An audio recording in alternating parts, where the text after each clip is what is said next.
Everyone, and welcome. This is Elena, and this is the first video in a series for how to stretch your chameleon pens, besides using them just for coloring. So we're going to do some faux watercolor background. So I'm starting with a few chameleon pens, a Ziploc bag, or you can use any plastic. And I'm infusing my pen for a couple seconds. And you can do less because the plastic bag is non-absorbent, so that blending solution goes a long way. So then, because my background, my mat is blue, I can't really see much of the color, so I'm trying it on a separate scrap piece of paper. So I'm using the Mauve marker pen. I'm just trying on the side to see if that color is out or not. So and then I just put some vellum underneath to be able to see the colors better. And then I'm going with mellow yellow, some turquoise. And then for the other colors, I'm not really infusing the markers because when I put some blending solution, or you can even use rubbing alcohol, they're all gonna blend together. So if you use darker colors, you can infuse them. If you use lighter colors, you don't need to. And I'm using dark sage. I'm just covering that bag to make sure that I'll be able to cover a card front. So I'm just coloring around, and then I'm going back with the yellow, the mellow yellow. That's one of the new colors. Actually all of those are the new colors. I'm just checking if it will cover my card base, card front actually. And next, in this little spritzer, I have some blending solution, or you can use as well rubbing alcohol, and just spray it like to just blend the colors. So you can see how the colors start to move, and then just smoosh that panel from glossy cardstock. So next, I saw that my colors were lighter. They kind of blended a lot, like the blending solution kind of made them lighter. So I'm going back again. Before that, I'm just going to dry my panel with my heat gun to make sure it's all dry and nice. I'm gonna use just the middle areas, like I'll just die cut for my card front, so I'm just focus on the center of that. And then I'm using going in with some darker colors. I'm using the indigo blue, the fuchsia,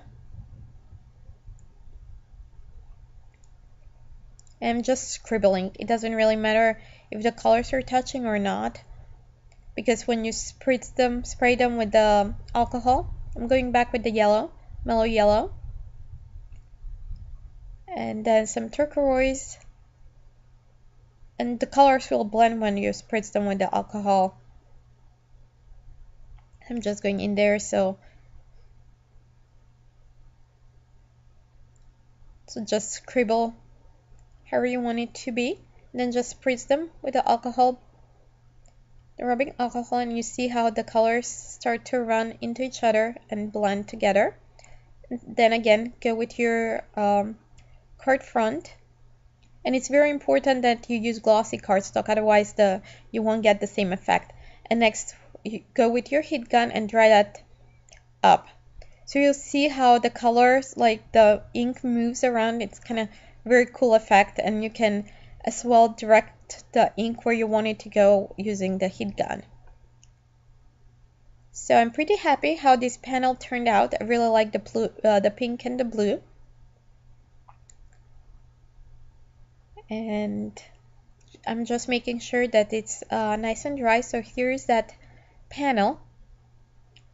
So you can see the little gloss from the glossy cardstock. Next, I die cut my panel, and I'm adhering on some sweet gelato cardstock from W+9. And then using my Perfect Layers Mini, I'm gonna trim the sides and have a perfect layer. Because I didn't know the dimensions of the die, because this is die cut, so that was much easier to trim the cardstock, and I'm going with the 1/16 of an inch trim, and just that gives me the opportunity to have this perfectly matted panel. So I'm going on all 4 sides.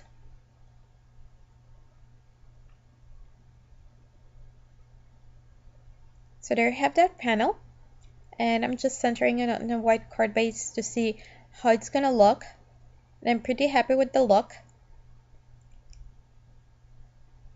So next, I'm gonna use Sentiment from Thoughtful Branches from Stampin' Up. Just positioning that, and then I'm gonna use the Misty to stamp that centered and make sure that it's stamped nicely, because sometimes on a glossy cardstock you can get a very good coverage or it can slip. So this gives me the opportunity to stamp it perfectly. I'm going with VersaFine ink, Onyx Black, but before that I'm applying some powder with the embossing tool. And I'm stamping this one, and I noticed that on the right side it's not really stamped perfectly, so I'm going back again and restamping that. Next, what I'll do, I'll emboss it with clear embossing powder. Because it's glossy cardstock, it's non-porous surface. This ink will take very long time to dry, so I didn't want to smear it, so I'm using some clear embossing powder to kind of seal it and give some more dimension as well. And next, I'm just gonna melt it with my heat gun.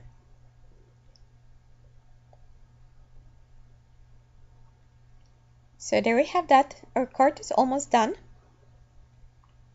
So I'm just adding some mounting tape on the back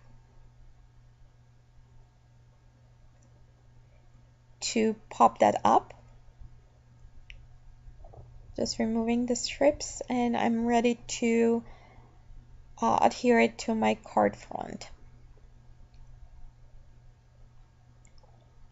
So the next step is to embellish this card, and I'm using some black Nuvo crystal drops to add little dots.